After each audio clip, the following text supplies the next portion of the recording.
မင်္ဂလာပါလို့အားလုံးကိုသခင်ရှုနာမ၌နှုတ်ခွန်းဆက်တာပါတယ်အခုကျွန်တော်ကျမ်းစာအုပ်ရဲ့ဓမ္မကျမ်းစာအုပ်ရဲ့စာဆောင်များအားလုံးအစအနေဆုံးကဘာဦးကျမ်းနေပြတဲ့ကျမ်းဒီစာဆောင်အားလုံးကိုလေ့လာပြီးတော့မှစင်ကျင်သုံးသပ်ပြီးတော့မှအနှစ်ချုပ်များကိုရေးထားပါတယ်အခုတော့ကျွန်တော်ကဘာဦးကျမ်းရဲ့အကြောင်းပေါ့နော်အကြောင်းအနှစ်ချုပ်ကိုဝေငှမှာဖြစ်ပါတယ်လို့ဆိုတော့ကဘာဦးကျမ်းရဲ့မူလ Greek စကားရဲ့အဓိပ္ပာယ်ကမူလအစလို့အဓိပ္ပာယ်ရပါတယ်မူလအစလို့အဓိပ္ပာယ်ရတယ်ဘုရားသခင်ကတော့ထာဝရဘုရားဖြစ်သောကြောင့်အစမရှိအဆုံးမရှိဖြစ်ပါတယ်ဒါပေမဲ့သူဖန်ဆင်းထားတဲ့ကဘာမြေကြီးရဲ့အစလူသားများရဲ့အစဘုရားသခင်နဲ့လူသားများရဲ့စတင်ပေါင်းသင်းဆက်ဆံခြင်းအဲ့ဒီအကြောင်းတွေနဲ့နောက်ပြီးတော့မှအရာခတ်သိမ်းရဲ့အစဖြစ်တဲ့အပြင်ဓမ္မကျမ်းစာရဲ့အစလည်းဖြစ်ပါတယ်ဆိုတော့ဘုရားသခင်ရဲ့ဒီစัจ java လာကြီးကိုစတင်ဖန်ဆင်းတဲ့အကြောင်းအရာများပါဝင်တဲ့အတွက်ကြောင့်မလို့ကောင်းကင်မြေကြီးပင်လယ်သမုဒ္ဒရာတိရစ္ဆာန်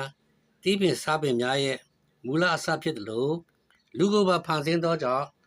လူရဲ့အစအသက်ရဲ့အစလည်းဖြစ်ပါတယ်ပြီးတော့မှအဲ့ဒီဖန်ဆင်းခြင်းကိုကြည့်တဲ့အခါမှာတက်ရှိအုပ်စုတက်မဲ့အုပ်စုဆိုပြီးတော့မှတွေ့ရပါတယ်တက်မဲ့အုပ်စုမှာတော့ဒီကောင်းကင်မြေကြီးပေါ့နော်နေလာကျဲအဲ့ဒါတွေကအဆိုင်ခဲအရေးအငွေ့စတာတွေပါဝင်ပြီးတော့မှအသက်မရှိပါဘူးတစ်ပင်တီးပင်စားပင်အုပ်စုကတော့အသက်ရှိပေမဲ့အတိလည်းမရှိဘူးတတိလည်းမရှိပါဘူးဆိုတော့တရိစ္ဆာန်အုပ်စုမှာတော့အသက်လည်းရှိတယ်တတိလည်းရှိတယ်အတိလည်းရှိပေမဲ့လို့ဝိညာဉ်မရှိပါဘူးနောက်ဆုံးလူကတော့ဘုရားသခင်နဲ့တန်တူဖန်ဆင်းထားတဲ့အတွက်ကြောင့်မလို့ဘုရားသခင်နဲ့တန်တူဖန်ဆင်းထားတဲ့အတွက်ကြောင့်မလို့ဝိညာဉ်ရှိတယ်အသက်ရှိတယ်တတိရှိတယ်အတိလည်းရှိပါတယ်ဆိုတော့လူလိုအပ်တဲ့အားလုံးပြည့်စုံလို့ဘုရားသခင်ကဖန်ဆင်းထားပါတယ်ဆိုတော့ဖန်ဆင်းခြင်းရဲ့အထွတ်အထိပ်လို့လူကိုဖန်ဆင်းခြင်းအထွတ်အထိပ်လို့လည်းပြောကြပါတယ်နောက်ပြီးတော့မှအဲ့ဒီအုပ်စုတွေအားလုံးကအဲ့ဒီအုပ်စု၄စုစလုံးကတအုပ်စုနဲ့တအုပ်စုနဲ့အပြန်အလှန်အမိတကယ်ပြုပြီးတော့မှဟန်ချက်ညီရှင်တန်ကြီးထွားဖို့ရန်အတွက်ဘုရားခင်လှုပ်ဆောင်ပေးထားပါတယ်ဘုရားသခင်စီစဉ်ထားပေးပါတယ်ဆိုတော့ကောင်းကင်တစားနဲ့မြေကြီးတစားများကိုလူအတွက်ဖန်ဆင်းထားပြီးတော့မှသူ့နေရာနဲ့သူထားရှိထားတာကပြည့်စုံတဲ့အစီအစဉ်နဲ့လက်ပတ်လှုပ်ရှားနေပါတယ်နောက်ွယ်မှာတော့ဘုရားခင်ရှိနေပါတယ်လို့စီစဉ်ထားပေးတဲ့ဘုရားခင်ထိန်းချုပ်ထားပေးတဲ့ဘုရားခင်ရှိပါတယ်ဆိုတော့ဖန်ဆင်းပြီးတဲ့အခါမှာဘုရားခင်ကအားလုံးကိုဖန်ဆင်းပြီးတဲ့အခါဘုရားခင်အင်မတန်မှကောင်းတယ်လို့ပြောပါတယ်အလွန်ကောင်းတယ်လို့ပြောပါတယ်ဒီမှလူနဲ့ဘုရားခင်နဲ့စတင်ပေါင်းသင်းဆက်ဆံခြင်းအဲ့ဒါကိုကျွန်တော်တို့တွေ့မြင်ရပါတယ်ကမ္ဘာဦးကျမ်းမှာဖော်ပြထားတဲ့လူတွေနဲ့ဘုရားခင်ရဲ့ပေါင်းသင်းဆက်ဆံရေးကိုအလွယ်တကူမှတ်သားဖို့ဆိုလို့ရှိရင်တော့နံပါတ်1ကျွန်တော်သိရမှာပုံကူများကိုသိရမယ်နံပါတ်2ကတော့အချိန်ကာလကိုသိရမယ်နံပါတ်3ကတော့ပဋိညာဉ်လို့ခေါ်တဲ့အပြန်အလှန်ဂတိကဝတ်ပြုခြင်းတွေကိုသိရမှာဖြစ်တယ်နံပါတ်4ကတော့နေရာဒေသများကိုသိရမှာဖြစ်ပါတယ်နံပါတ်5ကတော့ဖြစ်ပျက်လာတဲ့အဖြစ်ပျက်တွေဘုရားခင်ဘာလုပ်တယ်လဲဘာပြောတယ်လဲလူတွေကဘုရားခင်ကိုဘယ်လိုတုံ့ပြန်တယ်လဲဘယ်လိုပြန်ပြောတယ်လဲဆိုတော့အဲ့ဒီအဖြစ်ပျက်တွေကိုလည်းသိရမှာဖြစ်ပါတယ်ဆိုတော့အဲ့ဒီမှာအဲ့ဒါတွေကိုကြည့်တဲ့အခါမှာဘုရားခင်ရဲ့ပဋိညာဉ်ဘုရားခင်ဂရုတော်တွေကိုကျွန်တော်တို့တွေ့ရပါလေနောက်ဆုံးမှတွေ့ရပါလေဆိုတော့ဓာတွေကိုဘုရားခင်နဲ့လူတွေရဲ့ပေါင်းသင်းဆက်ဆံခြင်းကိုကျွန်တော်တို့ကြည့်တဲ့အခါမှာရှုထောင့်တစ်ခုရှိတယ်အဲ့ဒါကတော့လူရဲ့ရှုထောင့်ကနေကြည့်မလားဘုရားခင်ရဲ့ရှုထောင့်ကနေကြည့်မလားဆိုတော့ကိုကျွန်တော်တို့နားလည်ရမှာဖြစ်ပါတယ် ဆိုတော့များသောအားဖြင့်တော့ဖြစ်ပျက်တာများကိစ္စတိုင်းမှာလူတွေကတော့ကျွန်တော်လူတွေကတော့လူရဲ့အမြင်ကနေပဲကျွန်တော်တို့ရှုမြင်သုံးသပ်ပြီးတော့မှခံစားကြပါတယ်ဒါပေမဲ့လို့အရေးကြီးတာကဒီအဖြစ်ပျက်ပေါ်မှာဘုရားခင်ကဘယ်လိုမြင်တယ်လဲဘုရားခင်ဘယ်လိုသုံးသပ်တယ်လဲအဲ့ဒါကိုကျွန်တော်တို့ဘုရားခင်ရှုတော့ကနေကျွန်တော်ကြည့်တတ်ဖို့အရေးကြီးပါတယ်လို့เนาะဆိုတော့ပြီးတော့မှအဲ့ဒါကကျွန်တော်တို့ဘုရားခင်နဲ့လူတွေရဲ့ပေါင်းသက်ဆက်ဆံခြင်းတစ်ခုပြီးတစ်ခုသွားတဲ့ခါမှာကျွန်တော်ဘာတော့တွေ့ရလဲဆိုရင်ကျမ်းစာထဲမှာခေတ်ကာလတွေကိုသွားပြီးတော့တွေ့ရပါတယ်ဥပမာအနေနဲ့ပြောရမယ်ဆိုလို့ရှိရင်တော့အာရနဲ့အေဝါတို့အေဒင်ဥယျာဉ်မှာဘုရားခင်နဲ့ပေါင်းသက်ဆက်ဆံခြင်းကနေပြီးတော့မှအေဒင်ပရိညင်ဆိုတာကိုတွေ့ရပါတယ်အေဒင်ပရိညင်ပေါ်ထွက်လာတယ်အဲ့ဒီခေတ်ကာလကိုတော့အပြစ်ကင်းစင်တဲ့ခေတ်ကာလလို့ခေါ်ကြပါတယ်နော်အာရနဲ့အေဝါတို့အပြစ်ထဲကျဆင်းသွားပြီးတော့မှကျဆင်းသွားပြီးတဲ့အချိန်မှာနောအေးဆိုတဲ့ပုဂ္ဂိုလ်ပေါ်ပေါက်လာပြီးကဘာဦးဘုရားခင်ကရေနဲ့ဆေးကြောတဲ့အထိနော်အင်မတန်မှဒီညှဉ်းညူးခဲ့ပါတယ်ဘုရားခင်ရှိမှပုတ်ဆက်နေတယ်လို့ကျမ်းစာကပြောပါတယ်ဆိုတော့အဲ့ဒါကတော့ဘုရားခင်ကဘာဦးရေနဲ့ဆေးကြောတဲ့အထိကိုဒီအော်တဘတ်ခေတ်ကာလလို့ခေါ်ပါတယ်ပြီးတော့မှအဲ့ဒီမှာနောအေးပရိညင်ပေါ်ထွက်လာပါတယ်ကဘာဦးရေနဲ့ဆေးကြောတဲ့အတွက်ကြောင့်မလို့နောက်ဆုံးလူသားတွေကဘာပေါ်မှာနောအေးရဲ့မိသားစုကလွဲပြီးတော့မှလူသားတွေကဘာပေါ်မှာမရှိတော့ပါဘူးပြီးတော့မှတခါအဲ့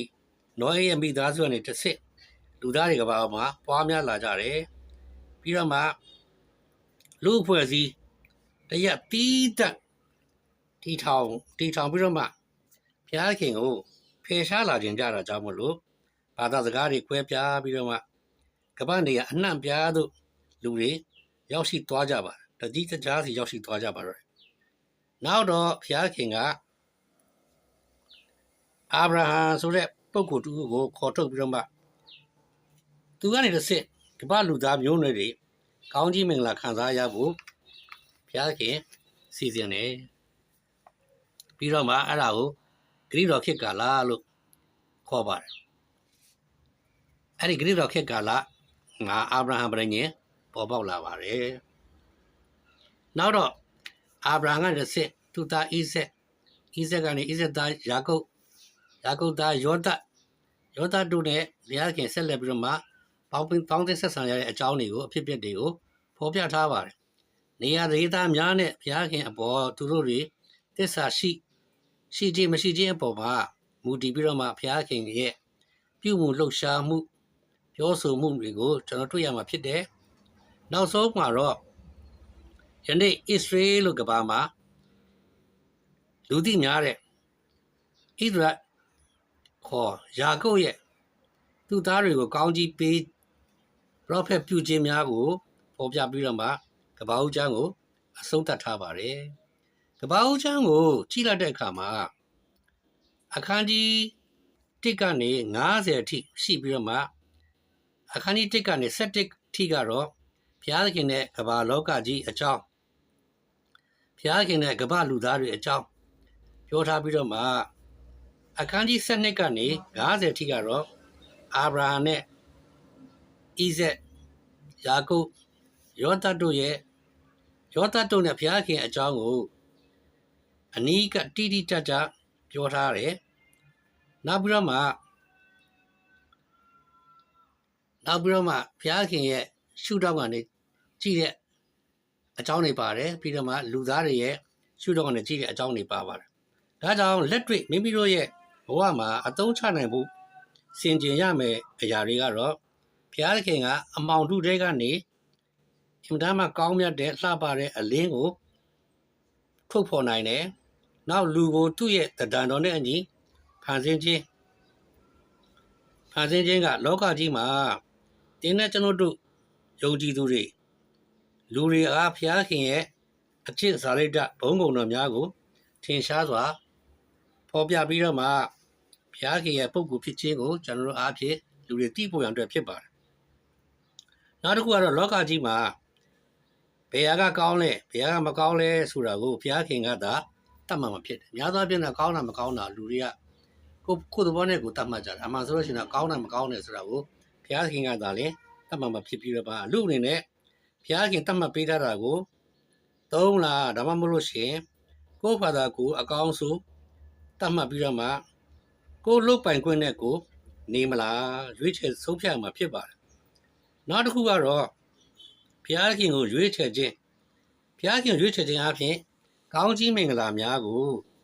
ခံစားရမှာဖြစ်ပြီးတော့မှကိုတယောက်တည်းသာမကကိုအပြင်လူမျိုးတကာကောင်းကြီးမင်္ဂလာများကိုခံစားရဖို့အထိဘုရားခင်အစီအစဉ်မှုမှာကျွန်တော်တို့ပါဝင်နေပါတယ်ဆိုတော့မိမိရဲ့ထာဝရအသက်ရှင်ခြင်းဖြစ်တဲ့မေရှိယအရှင်သခင်ယေရှုခရစ်တော်နဲ့အတူထာဝရဆိုးဆန်ရမှာဖြစ်သောကြောင့်ကျွန်တော်တို့အနေနဲ့